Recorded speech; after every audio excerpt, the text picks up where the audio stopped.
Hello, जी। नमस्कार। सुमित जी, नमस्कार। बहुत म, बहुत बहुत बहुत नमस्कार भाई साहब आपको। आज का दिन बहुत बहुत मंगलमय हो आपका। आपके लिए और भी। मैं जी दर्शकों जी को जी। बताना चाहूँगा कि मेरे साथ जुड़े हैं सुमित पांडे जी, जो कि बीजेपी यूथ आउटर दिल्ली के वाइस प्रेज़िडेंट हैं। और इन्होंने ये काफ़ी अरसे से हम भी देख रहे हैं दिल्ली में ये बीजेपी के लिए बहुत काम कर रहे हैं और अपने जितने भी दिल्ली के आउटर दिल्ली के जितने भी एरियाज़ हैं उसमें खूब मकबूल है। और अच्छे से काम कर रहे हैं मतलब सारे लोगों के लिए। तो उनसे ही हम आज बातचीत करते हैं। सुमित जी, स्वागत है आपका आईएनएफ टीवी पे। आप हमें बताएं, आप बीजेपी में कब से हैं? मुझे कम से कम भाई साहब 5 साल हो गए हैं भारतीय जनता पार्टी युवा मोर्चा के लिए काम करते हुए। उससे पहले मैं विभिन्न दायित्वों पे अच्छा। रहा हूँ। और 5 वर्ष से पहले मैंने अच्छा। राष्ट्रीय स्वयंसेवक संघ के एक स्वयंसेवक के नाते मैंने काम देखा है संगठन में। अच्छा, आप संगठन से जुड़े हुए मतलब हैं, उसी में काम करते थे और जी आपको फिर जी यहाँ पे भी ज़िम्मेवारी दी गई है बीजेपी में। और आप इस पद पे जी। कब से हैं? Vice president, youth vice president के पद पे आउटर दिल्ली के? मुझे तकरीबन 3 साल हो गए हैं इस दायित्व को निभाते हुए। और मुझे बड़ी खुशी है कि अच्छा। मैं भारतीय जनता पार्टी का एक ऐसा कार्यकर्ता हूं जो कि कदम कंधे से कंधा मिला के कार्यकर्ताओं के साथ और हमारे जो जमीनी स्तर के लोग हैं, जो यहाँ के आसपास के नागरिक हैं, मैं उनके साथ काम कर पाता हूँ। आपको क्या डिफरेंस लगता है भारतीय जनता पार्टी में और दूसरी पॉलिटिकल पार्टीज में?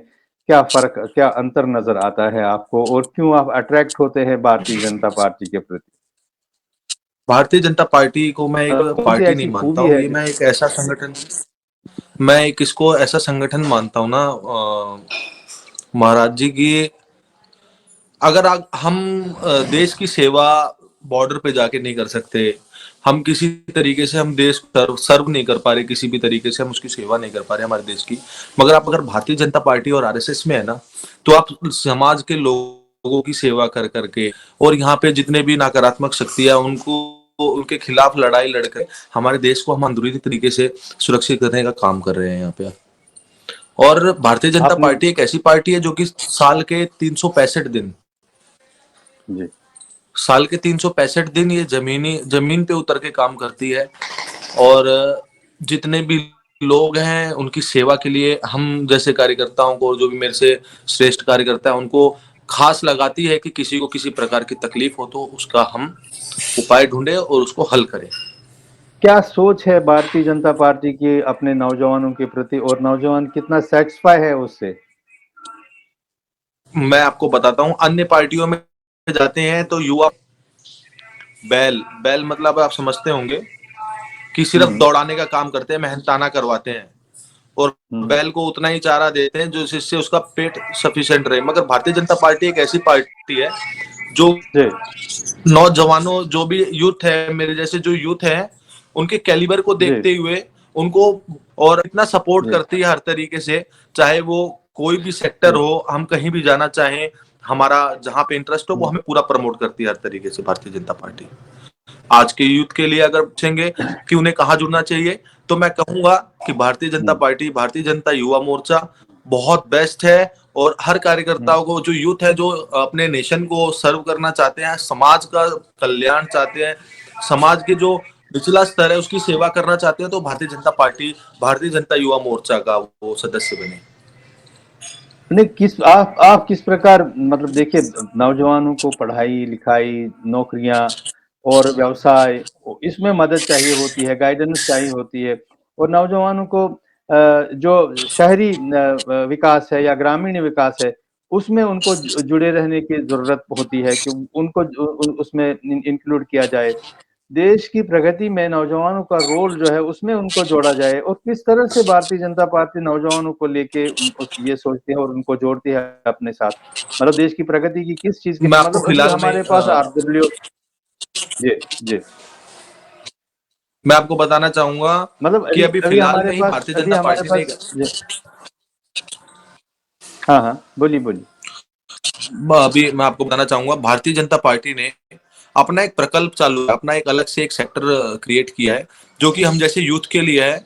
वो हर 6 महीने में एक ऐसा यूथ मेला लगाता है जहाँ पे बड़ी बड़ी कंपनीज वहां पे आकर के और लोगों को हायर करती हैं, जो कि हमें बड़ा फायदा रहता है उसका। जी, जो भी यूथ हैं जिनको बेरोजगार हैं, अच्छा। जिनको नौकरियां नहीं मिल पा रही हैं, तो उनको बड़ा फायदा रहता है उस यूथ मेले से। जी। और अभी कई राज्यों में वो आप लगातार थोड़ा चल रहे हैं कैमरा अभी कैमरा कुछ कैमरा के सामने पूरा आ जाइए सुमित जी, कैमरा के सामने पूरे आ जाइए। हाँ, हाँ, बस, बस, ठीक, ठीक, ठीक, ठीक। जी जी थोड़ा-सा वो लाइट डिस्टर्ब करता है। बस ये एंगल ठीक है। हाँ, ये यहाँ पे।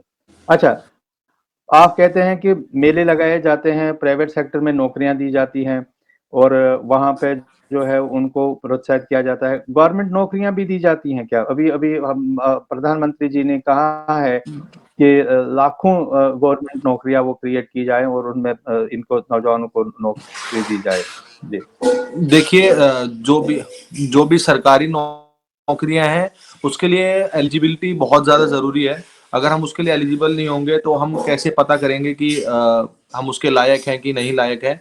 तो आप उसके लिए एलिजिबल होंगे तभी मैं आपको वो एलिजिबल नौकरी मैं प्राप्त होगी। उन्हीं की बात करता हूँ कि एलिजिबल जो है, वो काफ़ी सारी संख्या में हमारे पास नौजवान हैं जो कि बेरोज़गार है और जिनको रोज़गार नहीं मिल रहा है, उनके लिए क्या सोचते हैं?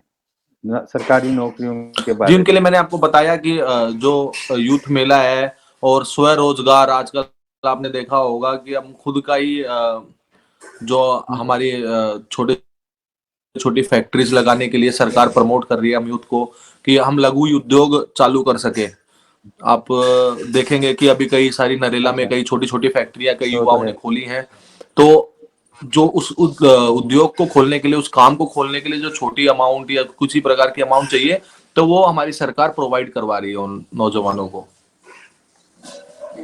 नौजवानों को यानी जैसे एमएसएमईज़ होते हैं, उसमें जैसे कि जी ये क्या नाम स्टार्टअप्स होते हैं, उनके लिए लोन्स देते हैं और उनको जी अच्छे से गाइड भी करते हैं और एमएसएमई के लिए एक पूरा गाइडिंग एक इंस्टीट्यूशन है जो उनको गाइड करता है, जो उनको ट्रेनिंग देता है कि उनको व्यवसाय कैसे चलाना है, तो ये उन्होंने किया हुआ है। लेकिन एमसीडी जिसके जी इलेक्शंस हो रहे हैं और जिसकी हम बात करना चाहते हैं आपके साथ, एमसीडी आप देख रहे हैं जी कि मतलब इतने सालों से बीजेपी के पास रही, लेकिन एमसीडी में मतलब ऐसा कुछ देखने को नहीं मिला जिसमें कोई अच्छी-सी प्रगति की हो या कुछ काम किया गया हो एमसीडी में बीजेपी के थ्रू।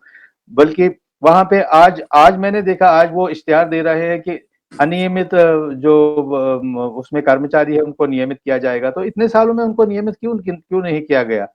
और फिर जो एमसीडी देखिए का मैं आपको बजट है बता वो कहाँ चला जाता है क्योंकि सफाई तो होती नहीं है। हाँ, देखिए आपको पता कि फिलहाल में ही तीनों निगमों को एक किया गया है।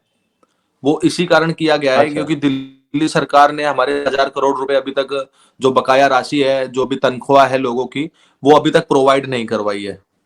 जी, अच्छा, तो इसे तीनों निगमों को एक करा गया है हाँ, ताकि निगम मजबूत हो सके। और निगम अगर मजबूत जी, होगी तो बहुत सारी चीजें हुँ, नहीं होंगी। केंद्र का जो पैसा है, जो केंद्र डायरेक्ट पैसा अपने निगम को दे पाएगा। अभी क्या होता था, दिल्ली सरकार द्वारा सारा पैसा आता हुँ, था, जिसमें कि आपने बीच में देखा होगा भारतीय जनता पार्टी ने एक अच्छा, बहुत बड़ा प्रदर्शन जारी किया था, अपना बहुत जबरदस्त तरीके से प्रदर्शन किया था, जिसमें कि जो एमसीडी कर्मचारी है उनके 13,000 करोड़ रुपए अभी बकाया है। अभी तक उनको, आप मानोगे नहीं, मेरे साथ कुछ एमसीडी के कार्यकर्ता मुझसे मिलते हैं तो वो बताते हैं 7-7 8-8 साल साल भर से उनकी तनख्वाह नहीं आई है। बड़े परेशान है वो लोग। भले ही एमसीडी में हमारी भारतीय जनता पार्टी है, मगर जितना भी फंड रेज होता है वो दिल्ली सरकार की तरफ से होता है। तो इस वजह से हम हमारे हुँ, माननीय अमित शाह भाई जी ने हमारे तीनों निगमों को एक किया है। और अब बहुत सारी चीजें नई हुँ। देखने को मिलेंगी। हर तरीके से स्वच्छता पे पूरा जोर दिया जाएगा इस एमसीडी चुनाव के बाद।